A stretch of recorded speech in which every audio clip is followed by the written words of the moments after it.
बच्चों नमस्कार, स्वागत है आपके अपनी यूट्यूब चैनल एग्रोटेक स्टडी में। और बच्चों मैं हूं अरविंद यादव। बच्चों मैं आपको बता देता हूं कि आज हम एक टेस्ट करा रहे हैं आपके लिए कि कितना आप कर पाते हैं, आपकी कैसी तैयारी कर चल रही है पीएटी की। तो उसके लिए हम ये टेस्ट लेकर आए हैं। बहुत ही अच्छा टेस्ट है। अगर आप इसमें से कितना कर पाएंगे कमेंट बॉक्स में लिखकर आप ज़रूर बताएं मुझे।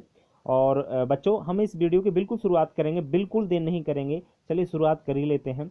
आयरलैंड में आलू में पछेती झुलसा बीमारी के कारण अकाल पड़ा था। कब पड़ा था बताइए? आयरलैंड में आलू में पछेती झुलसा, लेट ब्लाइट ऑफ पोटैटो, 1743 में या 1845 में, सी है 1866 में और डी है 1943 में। तो बताइए आयरलैंड में आलू में पछेती झुलसा के लिए कब अकाल पड़ा था? इसका आंसर क्या सही होगा? बिल्कुल आंसर सही होगा आपका 1943, यानी डी आंसर आपका सही होगा। 1948 में इटावा पायलट प्रोजेक्ट किसके द्वारा शुरू किया गया? तो बताइए इटावा पायलट प्रोजेक्ट आपका कब शुरू किया गया था, किसके द्वारा शुरू, कब 1948 में शुरू किया गया था? A Albert Mayer, B Spencer Hatch, C है महात्मा गांधी और डी है एफ एल ब्रेन। तो बताइए किसके द्वारा इसको शुरू किया गया? आंसर सही होगा इसका। बताइए आप किसने शुरू किया था? आंसर सही है आपका ये नंबर, अल्बर्ट मेयर के द्वारा इसको शुरू किया गया था। राष्ट्रीय विस्तार सेवाएं एनईएस नेशनल एक्सटेंशन सर्विस की शुरुआत कब हुई? 1950, 1952, 1953 या 1960? बताइए राष्ट्रीय विस्तार सेवाओं की शुरुआत कब की गई थी? आंसर सही क्या होगा बताइए आप लोग? आंसर सही होगा इसका, बिल्कुल सही है, 1953 में शुरुआत कर दी गई थी। ठीक है, बहुत सारे बच्चे 1952 कहेंगे, लेकिन नहीं, राष्ट्रीय विस्तार सेवाओं की शुरुआत हो गई थी 1953 में। नेक्स्ट है सूखा स्वभाव क्षेत्र कार्यक्रम डीपीएपी, ड्राउट प्रॉन यूरिया एरिया प्रोग्राम कब स्टार्ट हुआ था? 1969, 1970, 1971 या 1973? बताइए आप सूखा संभाव क्षेत्र कार्यक्रम कब शुरू हुआ था? आंसर क्या सही होगा? आंसर सही होगा 1970 में ये शुरू हो गया था। एक्रीसेट की स्थापना कहाँ हुई है? बताइए ICRISAT international crop research institute semi arid tropics की फुल फॉर्म होती है, की स्थापना कहाँ हुई? तो मैं सन तो बता देता हूँ, सन 1972 में हुई। कहाँ पर हुई देखिए? बेंगलोर, या बी नासा, सी दिल्ली, डी है हैदराबाद। तो आंसर आपका क्या सही होगा इसमें? डी हैदराबाद। हैदराबाद में एक्रीसेट की स्थापना हुई थी। नेक्स्ट है ट्रेनिंग एवं विजिट, ट्रेनिंग एंड विजिट प्रणाली कब शुरू हुई? 1969, बी है 1971, सी है 1974 और डी है 1979? टी एंड बी आपका ट्रेनिंग एंड विजिट प्रणाली कब शुरू हुई थी? बिल्कुल आंसर आपका सही होगा इसमें। बताइए आप लोग आंसर आपका सही होगा कौन सा? आंसर होगा आपका डी, 1979 में ये शुरू हुई थी। कब हुई थी? 1979 में। ठीक है, तो आंसर आप लोग जरूर याद रखें। आगे हम बात करते हैं बच्चों, देश में प्रथम कृषि विज्ञान केंद्र 1974 में कहाँ शुरू हुआ? बताइए आप लोग। पांडिचेरी, बी है राजस्थान, सी है हैदराबाद, डी है चेन्नई? तो बताइए देश में प्रथम कृषि विज्ञान केंद्र कहाँ पर शुरू हुआ था? आंसर सही होगा इसका ए, पांडिचेरी में। कहाँ पर हुआ था? पांडिचेरी में। नेक्स्ट है 8वां प्रश्न है, नाबार्ड बैंक का गठन कब हुआ? नाबार्ड ये एग्रीकल्चर का सबसे बड़ा बैंक है बच्चों, और इसी से हम एग्रीकल्चर छात्र जो है लोन ले सकते हैं नाबार्ड के द्वारा। ए है 12 जुलाई 1982, बी है 1 जनवरी 1956, सी है 30 मार्च 1979 और डी है 1 अप्रैल 1968? तो बताइए बच्चों की नाबार्ड की स्थापना कब की गई? इसका मुख्यालय बच्चों मुंबई में, ध्यान रखें आप लोग। और ये नाबार्ड जो है ना, इसकी स्थापना की गई थी 12 जुलाई 1982 को, विशेष आप लोग याद रखेंगे। बढ़ते हैं आगे बच्चों। नेक्स्ट है न्यूनतम समर्थन मूल्य एमएसपी, मिनिमम सपोर्ट प्राइस कब घोषित किए जाते हैं? मिनिमम सपोर्ट प्राइस कब घोषित किए जाते हैं बताइए। न्यूनतम आप लोग जानते होंगे कि आपका जो अनाज है जिसको हम सहकारी समितियों में डालते हैं, आपको पता होगा, जिसका अब बाद में 1 महीने बाद पैसा आता है आपके अकाउंट में, मालूम होगा आपको इसके बारे में।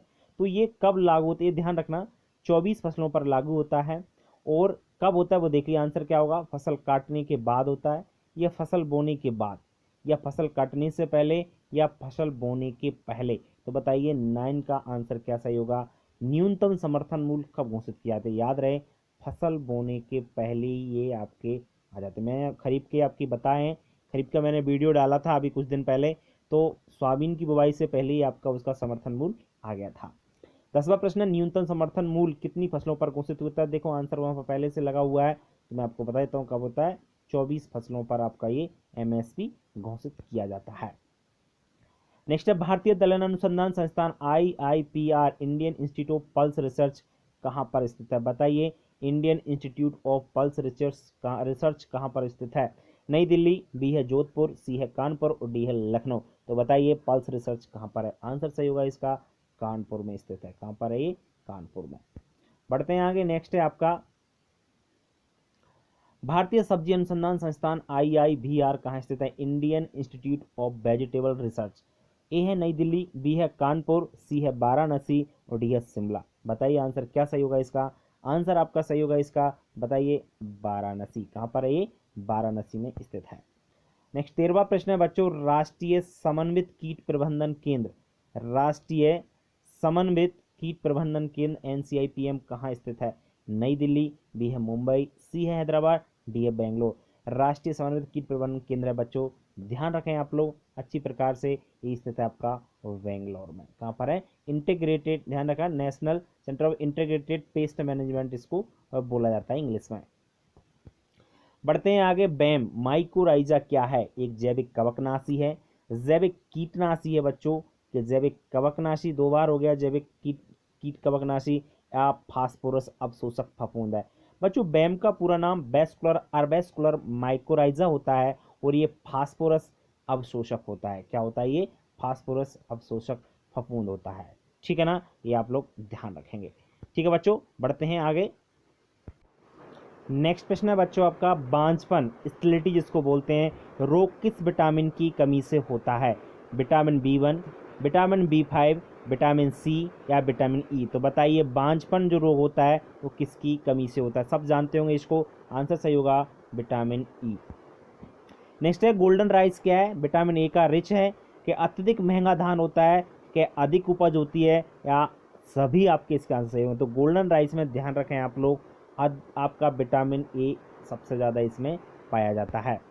विश्व में हाइब्रिड धान विकसित करने वाला प्रथम देश कौन सा था? तो बताइए विश्व में हाइब्रिड धान विकसित करने वाला पहला देश भारत था, या अमेरिका, सी है ब्राज़ील और डी है चाइना। तो बताइए कौन था सबसे पहले हाइब्रिड धान विकसित करने वाला? ध्यान रहे चाइना। कौन था आपका? चाइना सबसे पहले इन्होंने आपका हाइब्रिड राई विकसित किया था। क्वालिटी प्रोटीन मक्का पर काम करने वाले वैज्ञानिक कौन से थे? Doctor KL Chadha, doctor MS Swaminathan, doctor SK Vasal या डॉक्टर GS खुश। तो बताइए क्वालिटी प्रोटीन पर काम करने वाले वैज्ञानिक कौन से थे? तो याद रहे आपके वैज्ञानिक थे डॉक्टर GS खुश। कौन से? डॉक्टर GS खुश। आगे है नेक्स्ट धूसर क्रांति, इसको हम ग्रे रेवोल्यूशन बोलते हैं, किससे संबंधित है? याद रखें खाद्य प्रसंस्करण से, या फसल उत्पादन से, सी है उर्वरक उत्पादन से और डी है जैव उत्पादन से। याद रहे ग्रे रेवोल्यूशन जिसको बोलते हैं, आपका ग्रे धूसर क्रांति, ये आपके किससे संबंधित है? बताइए आप लोग किससे संबंधित है? याद रहे ये आपका उर्वरक उत्पादन से संबंधित है, फर्टिलाइजर प्रोडक्शन से। पृथ्वी के समीपवर्ती जलवायु जहाँ पादप एवं जंतु निवास करते हैं उसे क्या कहते हैं? समष्टि जलवायु कहा जाता है, या व्यष्टि जलवायु कहा जाता है, बायोस्फीयर कहते हैं, या बायोम कहा जाता है? तो याद रहे उसको हम लोग क्या कहते हैं? ध्यान रहे ये बात अच्छी तरह, को बायोस्फीयर कहा जाता है। क्या कहा जाता है? बायोस्फीयर, जिसमें हम लोग रहते हैं। नेक्स्ट है आपको उत्तरी भारत में सर्दियों में बरसात किसके कारण होती है? दक्षिण पश्चिमी मानसून के कारण, या उत्तरी पूर्वी मानसून के कारण, पश्चिमी विक्षोभों के कारण, या उपरोक्त सभी। तो याद रहे इसका आंसर सही होगा पश्चिमी विक्षोभों के कारण। जो आपने देखा होगा सर्दियों में बारिश होती है ना, मावठ जिसको बोला जाता है, वो पश्चिमी विक्षोभों के कारण होती है, जिसको हम लौटता हुआ मानसून भी कहा जाता है। कौन से बीज की श्रेणी मात्र बीज मदर सीड कहलाती है? मूल केंद्रक बीज को, या बी है आधार बीज, सी है प्रमाणित बीज और डी है पंजीकृत बीज। तो बताइए मदर सीड किसे कहा जाता है? आंसर सही होगा, ध्यान रखें, मूल केंद्रक बीज जिसको हम मदर सीड कहते हैं। यहीं से ही सभी बीज का आपका उत्पादन होता है। बच्चों नेक्स्ट है 26वां प्रश्न, भारत में सामान्यतः कौन सा बीज तैयार नहीं किया जाता है? मूल केंद्रक बीज, बी है आधार बीज, सी है पंजीकृत बीज और डी है प्रमाणित बीज। तो बताइए कौन सा बीज जो है ना वो हमारे यहाँ इंडिया में आपका तैयार नहीं किया जाता? याद रहे पंजीकृत सीड, ये हमारे यहाँ नहीं होता। ठीक है, बढ़ते आगे। किसानों को फसल उत्पादन हेतु उपलब्ध बीज है, किसानों को कौन सा बीज मिलता है? मूल केंद्रक बीज मिलता है, बी है पंजीकृत बीज मिलता है, सी है प्रमाणित बीज और डी है आधार बीज। अगर हम ब्लॉक से बीज खरीदते हैं तो कौन सा बीज हमको दिया जाता है, ध्यान रहे प्रमाणित बीज हमको दिया जाता है। कौन सा, प्रमाणित बीज। आगे गेहूं में आधार बीज उत्पादन हेतु न्यूनतम पृथक्करण दूरी रखते हैं कितनी, 50 मीटर, 400 मीटर, 20 मीटर या 3 मीटर। बताइए गेहूं में आधार बीज उत्पादन हेतु न्यूनतम पृथक्करण दूरी कितनी रखी जाती है, बिल्कुल सही बताओगे आप लोग, एकदम सही है आपका, 50 मीटर रखी जाती है। ऐसी फसल जिनके लिए भू परिष्करण या टिलेज क्रिया करना आवश्यक है उन फसलों को क्या कहते हैं, बताइए क्या कहा जाता है बच्चों, एले फसलें, कैच फसलें, नकदी फसलें या इरेबल फसलें जिनके लिए टिलेज करना अति आवश्यक होता है। ध्यान रहे उनको अरेबल क्रॉप्स कहा जाता है। क्या कहा जाता है, अरेबल क्रॉप्स। एक फसल को काटने से पहले दूसरी फसल अगर उसमें बो जाए तो किसका उदाहरण है, रेटूनिंग का, सहायक फसल का, रिले क्रॉपिंग का या ले फसल का। तो याद रखें एक फसल से पहले ही कटने से पहले दूसरी फसल बो देना कहलाता है रिले क्रॉपिंग। क्या कहलाता है, रिले क्रॉपिंग कहलाता है। नेक्स्ट है बच्चों, बालू मृदा में नमी ज्ञात करने का श्रेष्ठ यंत्र कौन सा है। याद रखें सैंडी जो सॉइल होती है उसमें नमी ज्ञात करने, मॉइस्चर ज्ञात करने के लिए कौन सा यंत्र, प्रेशर मेम्ब्रेन मीटर, पैन बाष्पन मापी, टेंसियोमीटर या जिप्सम ब्लॉक। तो याद रखें सैंडी सॉइल में आपके नापने के लिए यूज किया जाता है आपका टेंसियोमीटर, याद रखें विशेष। और जिप्सम ब्लॉक जो होता है ना इससे मापते हैं, ध्यान रखना, जो कि लवणीय सॉइल होती है उसमें मापा जाता है आपका क्या, मॉइस्चर मापा जाती है, ठीक है। और भी है बाकी।